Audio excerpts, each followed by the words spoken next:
kita. Sedang urat leher menika kan kawontenanipun dumateng lebet ta, Bu. Lah menika langkung caket. Nah, berarti nggih meliputi zahir batin manusia dan seluruh ciptaanipun. Berarti niku sing dipun wastani esa tegesipun boten menyatu. Mengke lak menyatu muncul ingkang diwastani mengaku jadi Tuhan. Nah, menika salah kaprah. Ngoten lho.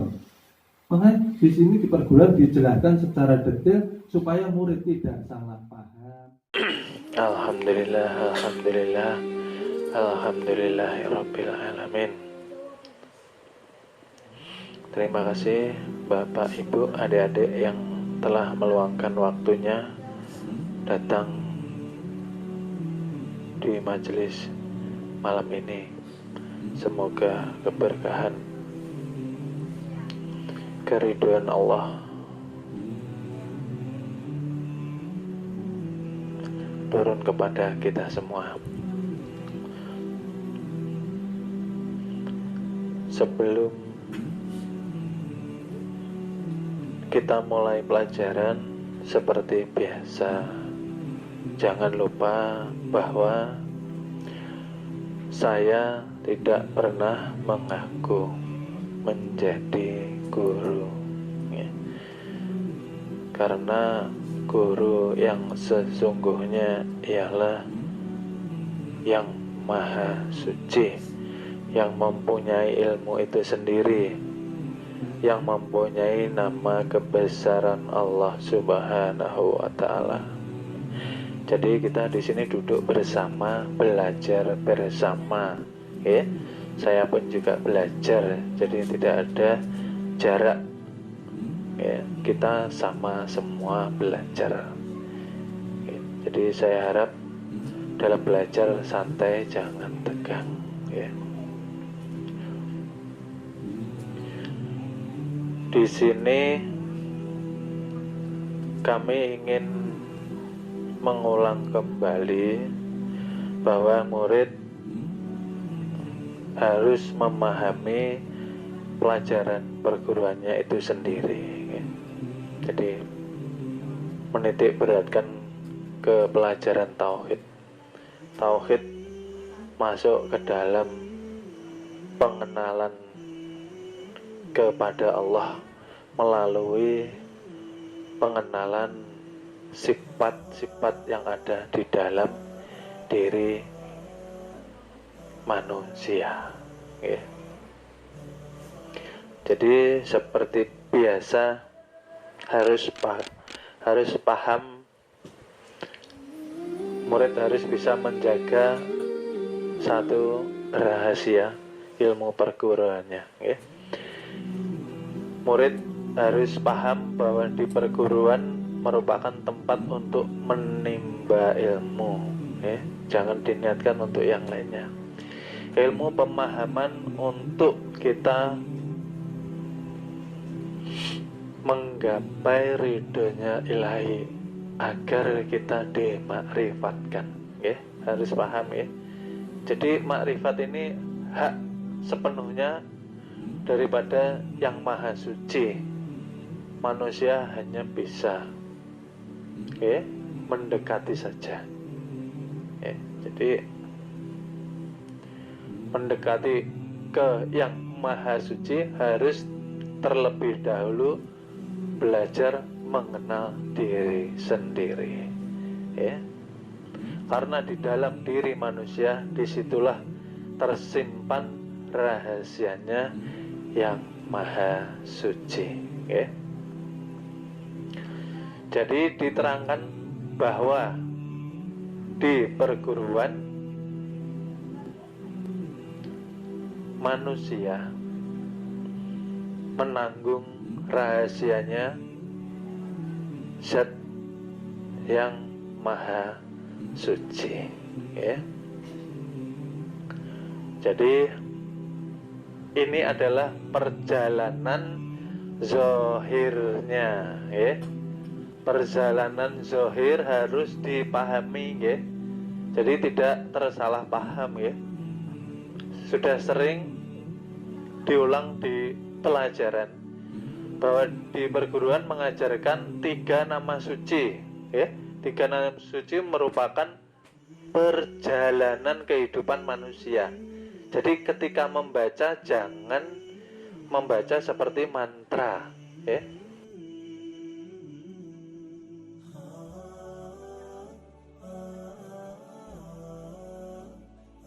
Jadi harus paham, harus masuk nama-nama itu tadi melalui amaliyah. Tanpa amaliyah tidak masuk nama suci itu tadi, ya. Jadi yang dikatakan 3 nama suci ialah proses kejadian diri manusia, ya. Ketika kita diberi nama suci ilmu yang pertama, berarti kita sudah menerima pelajaran proses kejadian badan jasmani, berarti kita sudah paham dari tiada Allah membentuk, menyempurnakan badan wadak. Dikatakan juga Nur Muhammad Zahir. Berarti ini haknya Allah. Kalau sudah berani mengatakan, berarti harus berani meniadakan pengakuan-pengakuan diri. Itu maksudnya. Jadi itu amaliyahnya. Membaca tanpa mengamaliyahkan nama suci yang pertama tidak jalan ilmunya, ya. Jadi dibuang pengakuan itu, jangan lagi mengenang terlalu banyak melihat akan diri sendiri, karena diri sendiri ini titipan, bukan milik kita. Maka di situ diharapkan ketika paham sudah terbaca, berarti kita harus berhati-hati dalam melangkah di kehidupan kita sehari-hari. Berarti kita sudah mendapat amanah menjaga badan jasmani dari segala sesuatu yang bisa menjerumuskan kita, yang memancing kita ke dalam satu dosa dan kekilapan atau kekufuran.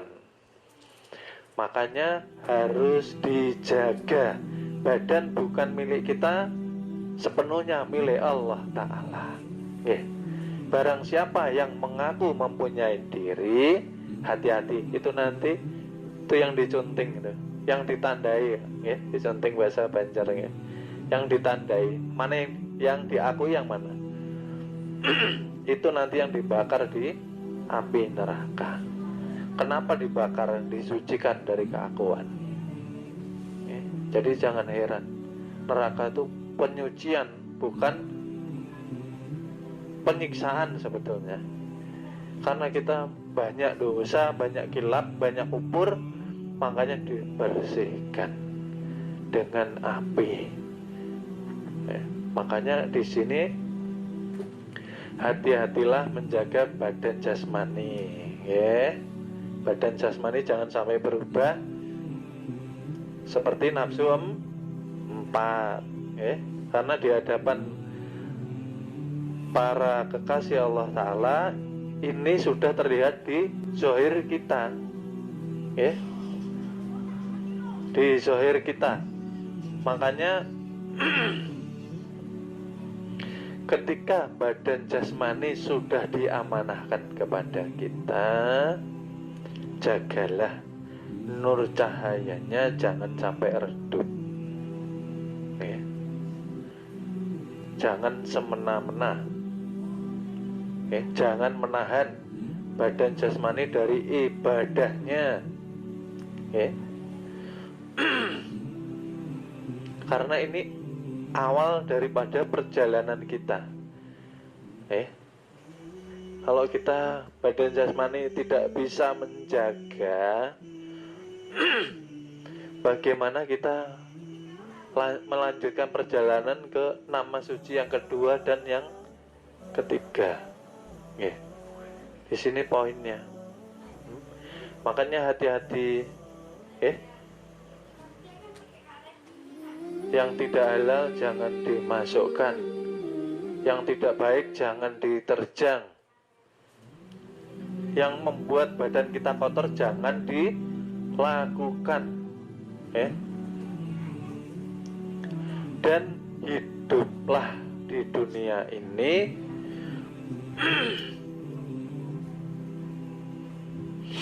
dengan kemuliaan dari Allah Subhanahu wa Ta'ala. Hidup tidak mulia ketika kita berjalan di muka bumi tidak ingat akan kebesaran Allah. Maka di samping mengajarkan 3 nama suci, di perguruan juga mengajarkan ibadah zahir batin. Dikatakan ibadah zahir berarti dijalankan, dilakukan oleh yang wujud, dikatakan ibadah syariat. Fikih nahwu sorob letaknya di badan jasmani. Tapi ketika menjalankan itu harus disertai dengan ibadah Nur Muhammad batin. Harus selalu ingat. Diingat-ingat. Di sini saya katakan sudah sering, mungkin lupa, saya ingin mengingatkan. Ketika Bapak Ibu berjalan-jalan di muka bumi, tidak mengisi keluar masuknya nafas, berarti dikatakan bangkai yang berjalan, berarti tidak manfaat. Ingat itu. Berarti kalau sudah dikatakan bangkai, itu derajatnya di bawah derajatnya hewan. Hewan masih hidup, mereka bisa berzikir dengan bahasanya sendiri. Berarti kita berjalan di muka bumi tidak ada gunanya di hadapan Allah, di hadapan Rasulullah.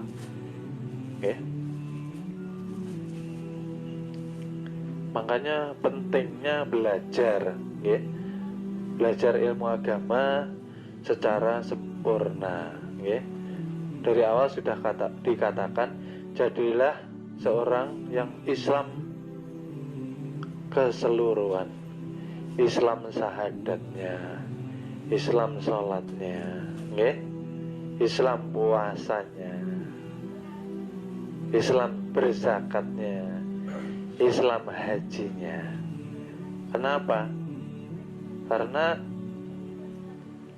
di rukun iman yang pertama harus beriman kepada Allah. Harus beriman berarti harus menggali kepercayaan itu dengan kenyataan. Kalau tidak belajar berarti tidak mungkin timbul yang namanya keyakinan. Harus belajar dulu, harus mempraktekkan dulu bagaimana rasanya teh, harus diminum dulu baru bisa menyatakan teh ini manis. Seperti itu iman. Iman kalau tidak digali dengan belajar ilmu kenal diri, bagaimana mau beriman? Rukun iman yang pertama. Setelah dapat, kita percaya, oh ternyata Tuhan nyata, menzohir, bertajali, menjadi sifat di zahirnya manusia. Berarti kita yakin itu yang harus dipelajari. Yang tidak boleh dipelajari yang laisa, karena sudah tidak bisa kalau sudah laisa. Tapi kenyataannya ada di dalam diri kita semua. Makanya pelan-pelan ketika mendengarkan pelajaran, biar tidak bingung, yang tenang.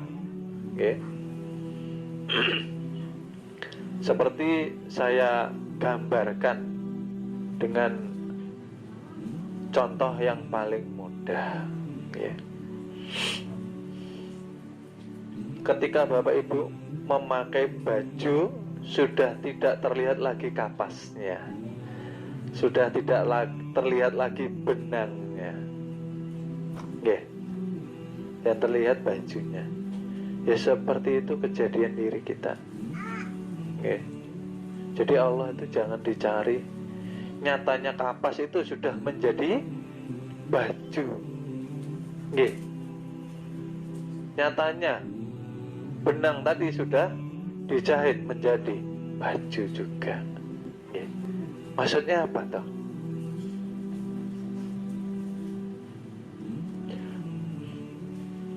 Badan yang terwujud kepada Bapak Ibu itu tadi siapa yang membuat? Siapa yang membuat? Yang Maha Suci di alam kesucian. Kalau sudah tahu, kita harus beriman betul-betul. Maka baca ayat suci Al-Quran, pelajari, dihayati. Kalau sudah yakin, berarti yakinlah badan jasmani ini nanti yang melindungi, yang merawat, yang menjaga siapa? Allah Subhanahu wa Ta'ala, Zat yang Maha Suci yang membuatnya. Setelah tahu, maka jangan lagi diakui. Hati-hati. Bagaimana cara untuk melepas keakuannya? Salatul daimnya dipakai. Merasakan rasanya kesucian. Ketika napas masuk, inilah yang dinamakan Roh Kudus, Roh yang suci, yang menghidupi seluruh badan jas. Hidup kah mati ketika napas masuk? Hidup. Nah disitulah terjadinya dikatakan Mi'raj itu ketika masuk insan fana kepada Muhammad, Muhammad fana kepada Allah, Allah fana kepada yang laisa. Itu naik ketika masuk, Roh Kudus menghidupi.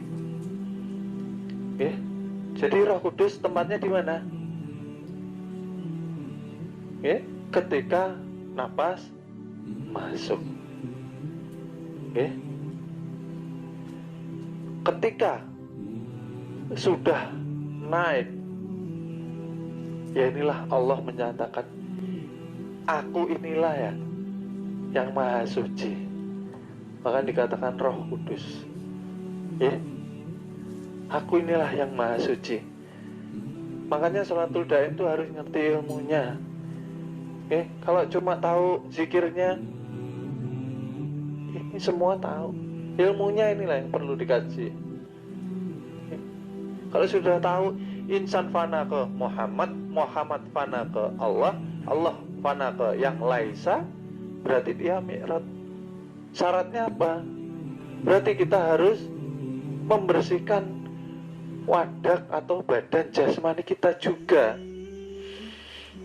Makanya merasakan yang bersih, yang suci. Berarti kita juga menyesuaikan. Kita harus bersih, kita harus suci agar dapat rasanya. Kalau kita belum bersih, belum suci, ya namanya kita harus berlatih lebih giat lagi. Makanya dikatakan dia hakiki ketika melaksanakan sholatul daim, akal pikiran, angan-angan harus belajar diam, jangan bergerak. Ini latihan murid, jangan bergerak. Ketika sholatul daim itu jangan bergerak, tidak boleh. Jadi bagaimana caranya? Ya kita seperti tidak berpikir apapun. Kita hanya merasakan yang keluar masuk itu tadi. Nggih? Napas nupusnya. Nggih?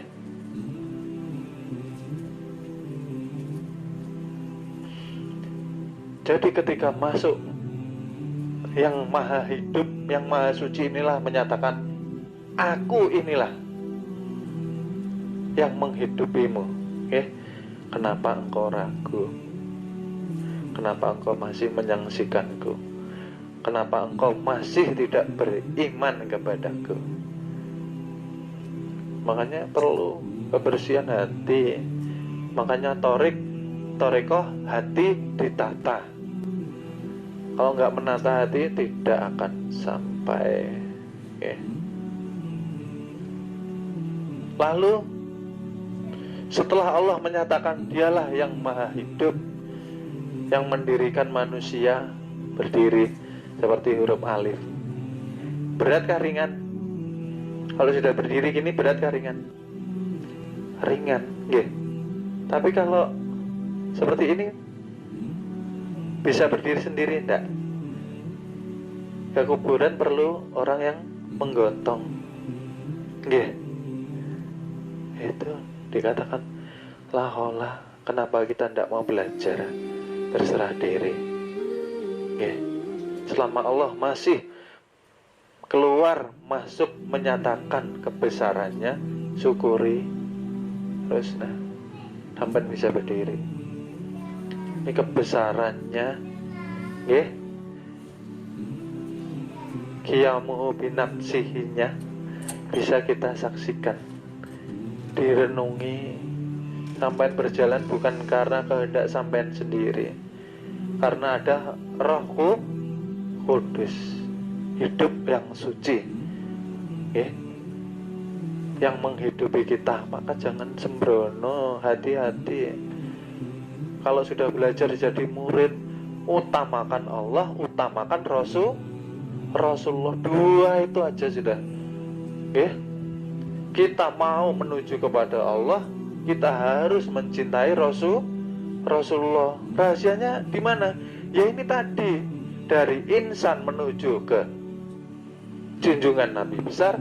Junjungan Nabi besar menyampaikan kepada yang mempunyai nama kebesaran, disampaikan lagi kepada yang punya nama. Nggih. Rasul ialah utusan, nyatanya ialah rasa di dalam diri kita masing-masing. Nggih. Kalau yang di Madinah itu mempunyai pangkat sebagai Nabi junjungan kita, Nabi penutup segala Nabi, uswatun hasanah. Paham nggih? Makanya belajar ilmu makrifat itu sebetulnya sederhana. Perlu tekad yang kuat, perlu niat yang kuat. Insya Allah akan sampai. Yang menjadi masalah di sini besar ialah besar niatnya, kecil tekad. Besar niatnya, belajar besar, tapi tekadnya kecil. Ini yang perlu diperbaiki. Kenapa? Karena untuk membersihkan hati, untuk merasakan yang maha suci, kita dihadapkan dengan yang namanya sifat-sifat yang tidak baik yang sudah lama kita ikuti.